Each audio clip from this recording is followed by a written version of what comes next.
Yesu asifiwe sana. Tuna furaha kubwa tena ambayo Bwana ameweza kutupatia siku ya leo ili tuweze kuwa machoni pake na tuendelee na semina yetu. Naamini ya kwamba Bwana yuko pamoja nasi. Amina.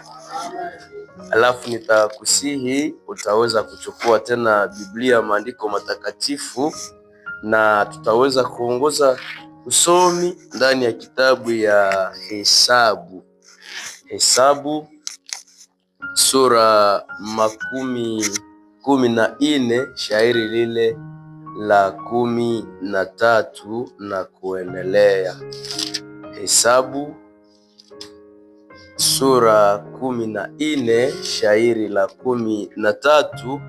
Naongoza usomi katika jina la Yesu Kristo. Musa akamwambia Bwana, alafu Wamisri watasikia, kwa kuwa wewe ulileta watu hawa na uwezo wako kutoka kati yao, nao watawaambia wenyeji wa nchi hii, wala wamesikia ya kuwa wewe Bwana ni katikati ya watu hawa. Maana wewe Bwana unaonekana uso kwa uso, na wingi lako linasimama juu ya nani? Juu yao. Nawe unakwenda mbele yao katika nguzo ya wingu mchana na nguzo la nini? La moto usiku.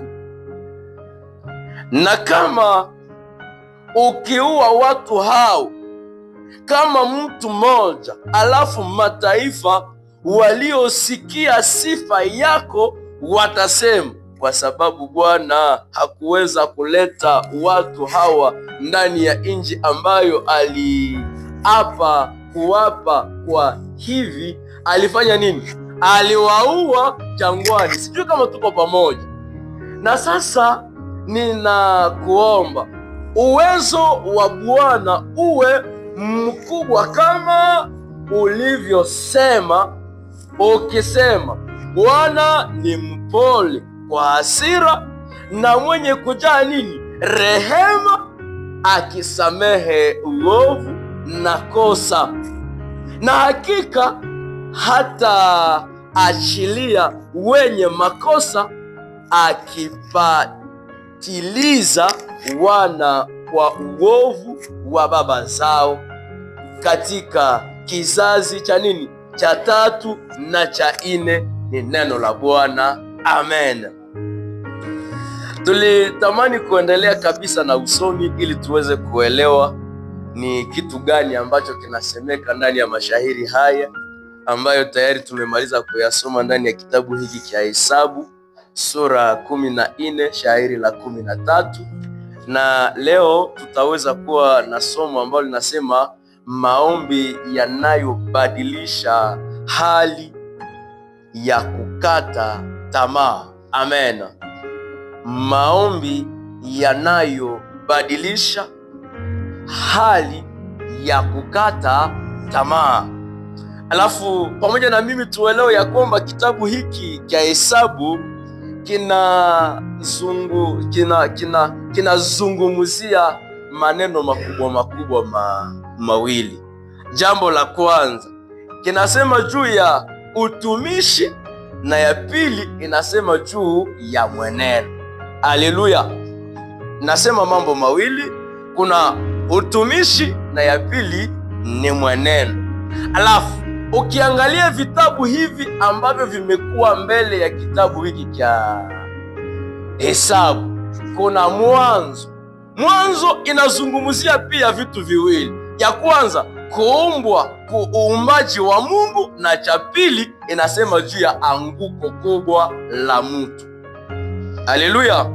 Alafu baada ya kusoma kitabu hiki utapata pale chini kunapatikana kitabu cha Kutoka, na kile kitabu nacho kinazungumzia zaidi sana namna jinsi Musa alizaliwa namna jinsi aliongoza taifa la wana wa Israeli walipokuwa Misri, namna jinsi walitembea jangwani, na namna jinsi walifikia katika mahali hapa ambapo tumeweza kusoma.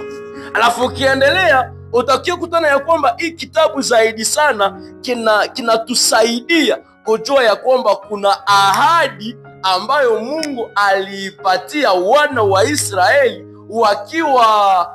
wakiwa zamani pamoja na Abrahamu. Na siku moja alisemaka ya kwamba hawa wataenda kaishi wapi? Kanana. Leo wamefika Misri. Biblia inatuambia ya kwamba walifika Misri kwa njia nzuri, haikuwa kwa mateso. Wakati saa Yusufu anapata neema ya kuwa premier ministre, alafu akaitaka ndugu zake na baba yake na watoto wao na jamaa ikafika vile namna gani? Misri. Alafu akaishi mzuri. Baada ya miaka mingi, Biblia inatuambia kwamba miaka 403 ambao walifanya pale na mateso na ilishakaanza sasa, hakuna tena wanaowajua, ndio Musa akazaliwa. Alafu huyu Musa ilimubidi aweze kutosha taifa Misri aipeleke Kanana. Ndio maana ukisoma kitabu hiki cha kufuata ambacho ni kitabu ambacho kinafuata hapa mbele, kinatuzungumzia hiki cha Walawi, namna ya mtu jinsi ya kuishi ama taratibu. Na panjo kunapatikana mambo makubwa makubwa mawili. Ya kwanza kinazungumzia namna ya kuabudu yule Mungu ambaye aliwapatia sheria na aliyowazungumzia kama watafika namna gani Kanani.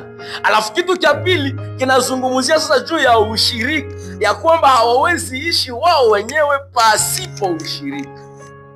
Na ni mule ndio mna masheria, ukifanya hiki utakuwa hivi, ukifanya hiki utakuwa hivi. Alafu mahali ambapo tumeweza soma kitabu ambacho ni cha Hesabu, kinatuzungumzia mambo mawili ambayo nimeyasema, utumishi na mwenendo wa nani? Wa wale watumishi, namna jinsi wanaweza kutembea. Alafu katika hii kitabu, kitu ambacho nilikifurahia wakati nilipopenda kujua kwa nini kitabu hiki sasa kiliandikwa, ili tuweze kuzungumzia hii neno ambalo linasema maombi yanayobadilisha hali ya kukata tamaa. Utaelewa pamoja na mimi ya kwamba kulikuwa mambo makubwa makubwa mawili, ya kwamba kila mtumishi alikuwa miongoni mwa watu wanaohesabiwa. Haleluya! Ina maana ya kwamba hakukuwa mtu mwenye hajulikane mbele za Mungu. Ndiyo jambo la pili ambalo linasemeka hapa ni kila mtumishi aliyekuwa na nafasi yake ndani ya nini? Ndani ya jamaa. Na ili nafasi alikuwa Mungu amemupatia karama, amemupatia zawadi yenye haifanani ya mwingine ama yenye haiko ya mwingine.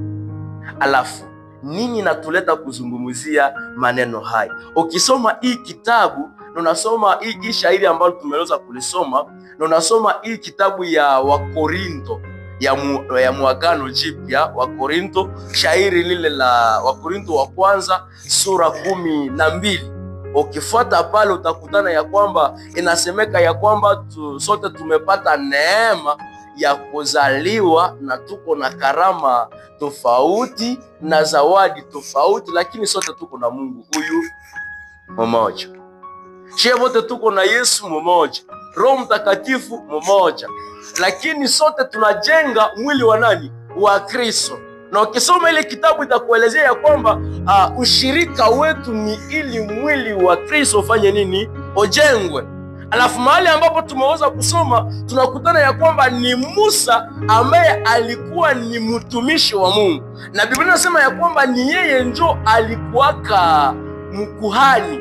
Ule kuhani ni alikuwaka ni mpakaliwa wa Bwana. Hapa kwa tumesoma walikuwa wametoka mjangwa kule ile ingine migini yote tunajua katikati ya jangwa, walikuwa wamefika mahali ambapo kunaitwa Kadesi Barnea. Ni pale ndio walikuwa wamefika. Alafu walipofika Kadesi Barnea, Biblia inatuambia ya kwamba Musa akaanza omba. Musa akaanza ongea pamoja na Mungu. Anasema, kweli sawa ulitutosha Misri, hawakutotosha tu kirasmi kwa kulamuka tu mukie tunaenda watoto wa Israeli tunaenda. Biblia inasema ya kwamba kulikuwa pigo kuu, walianza kateseka na wakajua kwanza kama Mungu ni nani. Haleluya!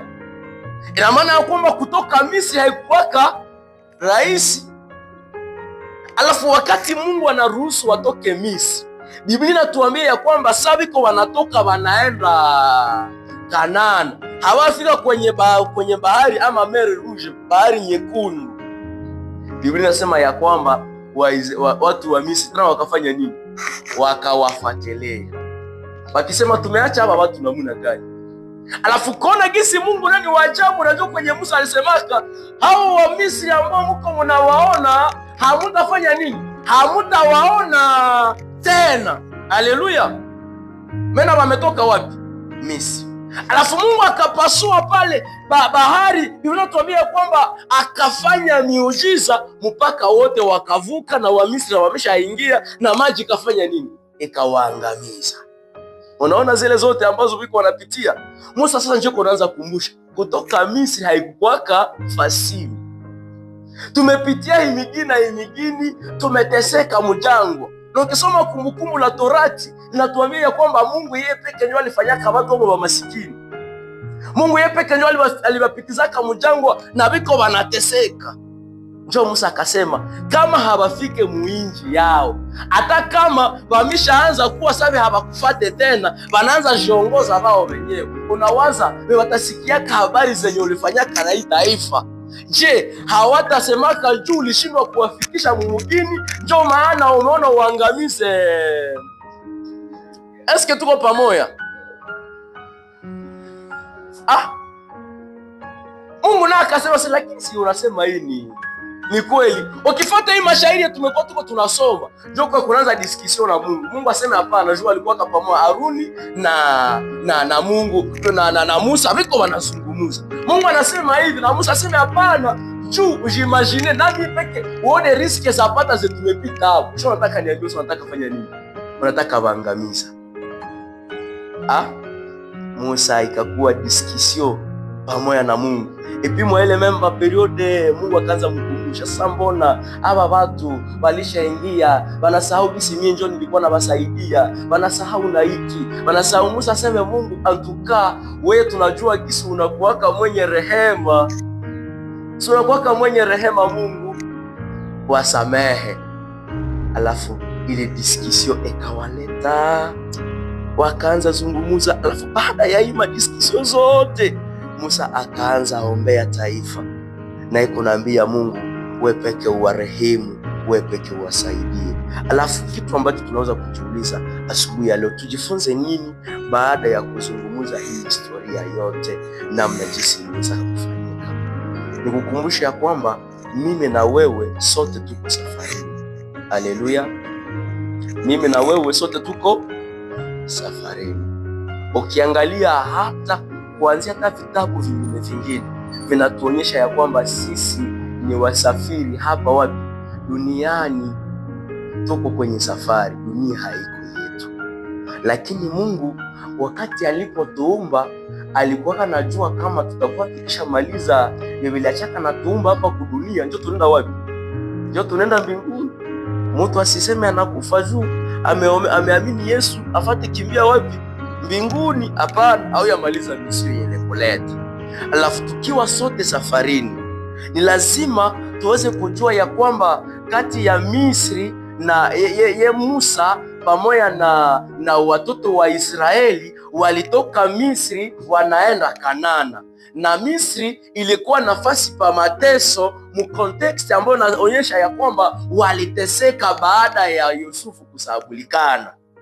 Na sasa natoka biko munjia, biko mjangwa wanaenda Kanana. Biblia inatuambia ya kwamba Kanana ndio ilikuwa mji wa ahadi. Yaani katika njia zingine ilikuwa ni mji watafika ndani kisha wanaishi salama. Mesa wanaishi salama, hawataishi tena miujiza peke yake, lakini wataishi mahali ambapo walitakiwa kuishi. Haleluya. Alafu namna jinsi Musa aliokoa taifa yenye iliteseka siku za kutosha Mumisri, akawapeleka Kanana, na ni vile vile Yesu naye alikubali kututosha katika dhambi ambayo tulikuwa ndani mwake, anatubeba safarini ili siku moja tufikake mbinguni, lakini baada ya kumaliza kazi yake hapa. Alafu kitu ambacho tukielewe, kitu cha kwanza ni kwamba tunatoka mahali fulani na tuko katika safari, alafu tunatakiwa kushika sheria ya Bwana na amri zake. Amen. Ile ndio kitu kia muhimu. Probleme yetu haiko njia iko namuna gani, ama watu gani watatutatiza, ama maneno yatatembea namuna gani. Probleme yetu yetuko tunafuatilia hapa ni kuelewa kama saa mtu anaenda safarini, akumbuke mbele atoke aende, kulikuwa kuko agizo na amri na disipline yenye Mungu alipana. Haleluya! Ni ile ndio kitu ya kwanza. Lakini kitu kilichonishangaza, si wote ambao walianza safari kutoka Misri ndio walifika wapi? Kanana. Tunaeleweka? Wote walianza pamoja, lakini si wote walifanya nini? Walifika. Pale nilipokuwa nikiandaa somo, nikaelewa mambo haya matatu ambao ni aina ya watu. Nikakutana ya kwamba safarini kuna watu ambao wanaanza safari lakini hawafikiaki mwisho ya safari yao, na ni wengi. Kuna watu wanaanza kama projet, lakini kusema ameona mwisho wa projet si wote. Kuna wale ambao wanaanzaka mwezi, lakini si wote watafika mwisho wa mwezi. Aina ya watu wa pili ni wale walioanza safari, ndiyo walianza kwa wakati, lakini wakafika baada ya kuchelewa njiani. Haleluya! Mshakaona wavile nabo, mtu mnaanza naye masomo anashindwa defo, tena anavuka tena anashindwa. Alors unakiesha rendre compte que wewe ulimalizaka ya senka, mwingine ndio anafanya anamaliza. Inaweza tokana na vitu vitatu.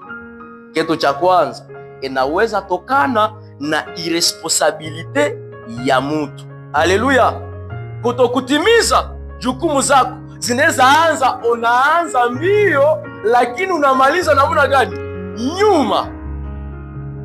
Taifa la wana wa Israeli wangelitembeleaka kusheria ya Mungu kisi tu na pangilio, basi wangefanya 40 na yeye. Si walichelewaka juu. Sasa moya, mimi nakumbuka wakati saa Musa alishaenda aomba ile 40 jours yake, anarudia arudi mwenye alifanya naye vitu, naye alishaanza ambia watu waseme waabudu sanamu. Siku kwa watu wa vile mnaanza naye kitu, anasahau ni mlipitia, anasema na njoo nini. Goma normalement tungekosaka Mkristo vraiment. Gaze iko pale, volka iko pale, mavita ziko na maprobleme za mingi zenye Mungu ametutosha. Mna wengine wako na hospitali, anatokea mkwa neema mu Maswahili za Goma chupuchupu anatokea kuneema ya Mungu. Na mnajisi mchungaji alikuwa tuambia jana, asema ametegula tu kama mtego, alafu kwa neema anatoka, lakini anasahau kama Mungu amefanya nini, amemtosha wapi. Umepata neema, umefika Goma mu neema ya Mungu, lakini unafanya nini? Unasahau. Nikaelewa aina ya watu watatu ni wale ambao walianza safari yao, lakini shida ni nini? Walimaliza wakati walipoendelea, walimaliza ili safari kwa wakati unaofaa. Unaanza kwa wakati na unamaliza kwa wakati. Mwingine anaanza kwa wakati, anamaliza nyuma ya wakati, na mwingine anaanza kwa wakati na hatafanya nini, na hata malizaka pamoja na wengine. Kitu cha pili ambacho tujifunze, nimesema kitu cha kwanza, mahali ambapo tumesoma tuelewe kwamba tunatoka mahali fulani na tunaenda mahali fulani, lazima tushike sheria za Bwana na nini, na amri zake. Jambo la pili, tuelewe ya kwamba si kila mateso ambayo inamaanisha ya kwamba tumeachiliwa na Mungu. Haleluya! si kila mateso ambayo inaweza kuwa imeachiliwa na Mungu. Ni pale ndio kwenye nitaimalizisha ile vitu vitatu ambavyo nimevisema. Inaweza tokana na irresponsibility yako, na pia inaweza tokana na Mungu yeye mwenyewe. Mungu akitaka anaweza zidisha mateso ni maisha ya mtu, hapana jua muangamizi, lakini ili aweze kuimarisha imani.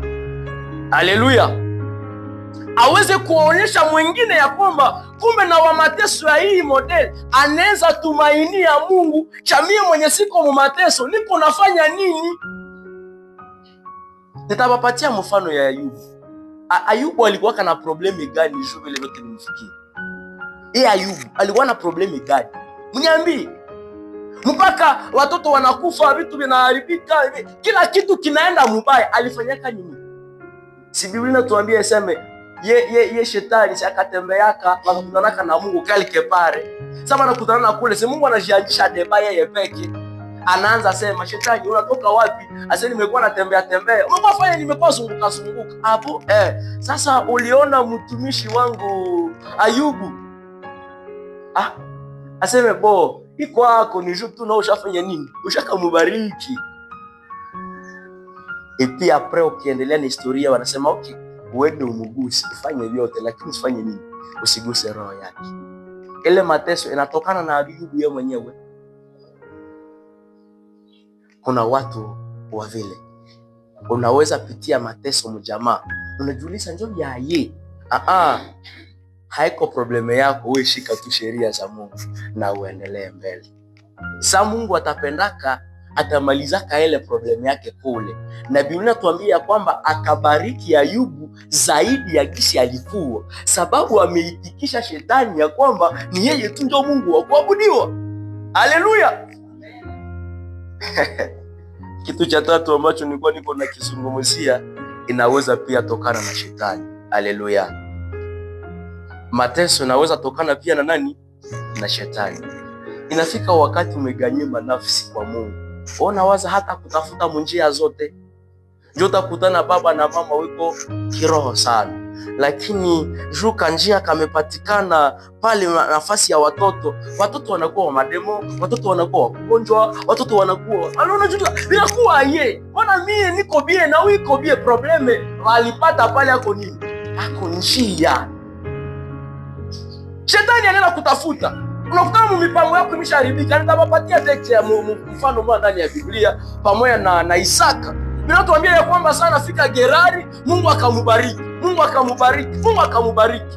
Alafu saa watu wa Gerari walionaka vinye viko vinafanyika, vinye Isaka amepitia. Wakasema hapa, huyu anataka kuwa nani? Wakaenda funika na ile majangwa zote, ile mapuli zote zenye vijito vya mai alikuwa anashakiria. Wanatosha ale, wanamfukuza na maile vile. Probleme zikakuwa za mingi sana. Ndiyo, inaweza tokea shetani anakupiganisha, lakini kitu kizuri ambacho nakipenda Biblia inatuambia tunaweza yote pamoja na Yesu anayetutia nguvu. Haleluya! Kitu cha tatu, sababu baada ya hapa tunaomba Mungu tuelewe ya kwamba sisi watoto wa Mungu, tuelewe ya kwamba mwenendo wetu ambao tunao inatupatia desturi ya kuishi na inatupatia tuita mila ya kuishi. Yaani ni kusema nini? Wakati saa umeitwa mtoto wa Mungu, unatembeaka katika imani, na imani unaitosha katika ile msingi ambaye ni Yesu Kristo aliyekufanya uwe mwana wake. Haleluya! Ça veut dire aucune vie de bon disciple de Jésus sans la discipline de Jésus. Ndio kitu tuko tunatafuta. Huyu Musa anakumbuka kwanza gisi walipatanaka na Mungu mbele waende wapi? Mbele waende Kanaani. Kisha cha kushangaza, sasa anafika katikati, ye Mungu anaambia Musa, ndio vile watu yako wanataka kufa juu wamefanya nini? Wameenda mbaya. Musa asema uko mwenye rehema. Na ukisha kuwa mwenye rehema ndio unapinira kakosa ya baba kwa vizazi vitatu ama vinne ukiendelea na usomi. Lakini unawezanga kuwa mwenye rehema hata kwa vizazi 1000. wewe uwafikishe kwanza kule, alafu ukiendelea. Biblia inatuambia kwamba Mungu akasema sawa, kuona gisi ye Kalebu pamoja na wale jamaa zao wataingiaka katika Kanaani, sababu walitembea juu ya kushika sheria za Mungu. Haleluya! Ni kusema ya kwamba mtoto wa Mungu lazima aweze kuwa na desturi yake pamoja na Mungu. Na sasa unaomba, unatambua mambo mbalimbali. Alafu tuseme nini wapendwa katika Bwana? Tuelewe ya kwamba Bwana akiwa kwa upande wetu, hakuna tena aliye juu yetu. Bwana akianza pamoja na sisi kama Alfa, tuelewe ya kwamba atamaliza na sisi kama nani? Kama Omega. Na kama shetani atapenda kuenda kwa watoto wetu, kwa kama vile Musa alivyotumika, na sisi tufanye nini? Tuwaombee wale ambao wiko kwenye nini? Kwenye majaribu. Tuwaombee wale ambao wamerudi nyuma. Tuwaombee wale ambao wamepoteza tumaini. Tuwaombee wale ambao wanaishi giza ndani ya maisha yao. Na sote siku moja, wewe na watoto, wewe na majirani, wewe na makuhani wote, sisi sote siku moja tufikake mbinguni baada ya kutimiza jukumu la Bwana. Haleluya!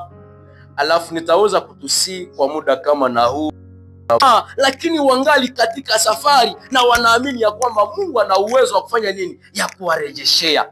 Katika ile hali tunaombea watoto wetu wale ambao wamepotoka katika imani. Tunasema, Bwana, usiitikake mie niendake mbinguni kisha watoto wangu waendake wapi? Mumoto. Na wewe mtoto unaomba Mungu, kumbuka baba yangu, kumbuka Sokulu, kumbuka na fulani asiendake mumoto, mie na nimeenda mbinguni. Wale wote ambao kanisa imewachokesha, dunia imewachokesha, inji imewachokesha, mipango imewachokesha, nataka Bwana uwarejeshe mahali ambapo wanapatikana. Hata kama wamefanya dhambi, wewe ni mwenye rehema na wewe utatusaidia. Twende sote katika maombi kwa jina la Yesu Kristo.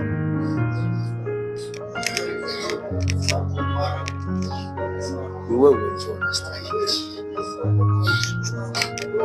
Ni wewe njoo unastahili.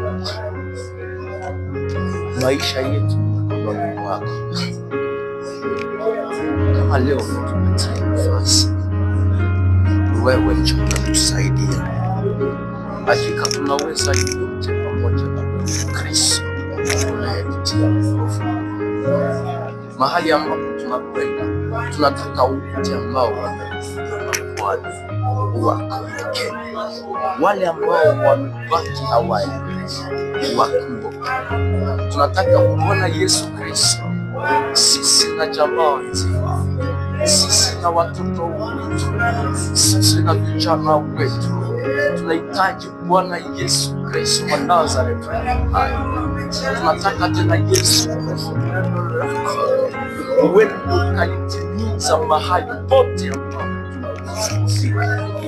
Wale ambao wamechoka, wale ambao wanajiuliza maswali, Bwana uwarejeshe, sababu unapowarejeshea, najua ya kwamba unatenda miujiza, najua ya kwamba unatenda mambo na mtu hawezi kuelewa, lakini Bwana Yesu, kwa mamlaka uliyotupatia, kwa mamlaka uliyotuwekea, katika jina la Yesu Kristo wa Nazareti aliye hai, awe ni baba, awe ni mama, awe ni kaka na dada, Bwana Yesu Kristo wa Nazareti aliye hai, tunahitaji utukumbuke, tunahitaji utukumbuke kwa jina la Yesu Kristo.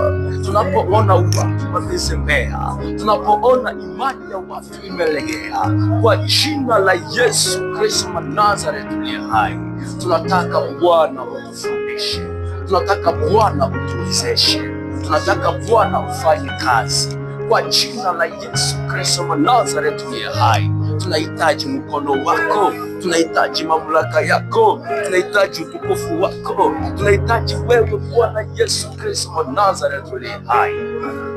Acha tena ufanye kazi, acha tena Bwana ufanye kazi, acha tena Bwana ufanye kazi, sababu tunaamini ya kwamba ni wewe njoo unastahili, Ni wewe njoo unastahili, ni wewe njoo unastahili, ni wewe njoo unastahili. Ndio maana maisha yetu yote tunayaacha mikononi mwako. Katika maisha yetu yote tunajiacha mikononi mwako, kwa jina la Yesu Kristo wa Nazareti aliye hai, kwa jina la Yesu Kristo wa Nazareti aliye hai.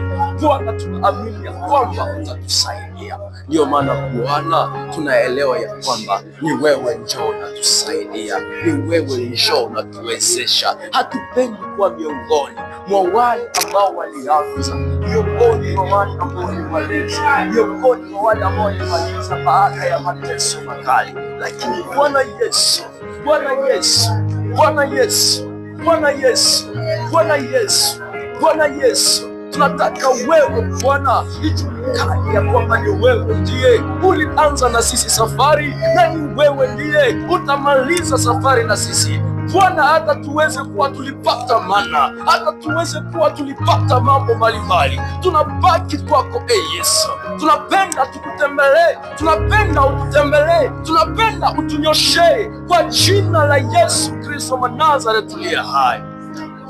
Bwana unastahili, Bwana unastahili. Asante kwa yote. Inatosha kufahamu mapendo yake Mungu kwetu, mapendo yanapita mapendo yetu sisi watu. Alimutuma Bwana Yesu kutoka kwake mbinguni kututafuta wenye dhambi tupate kusamehewa.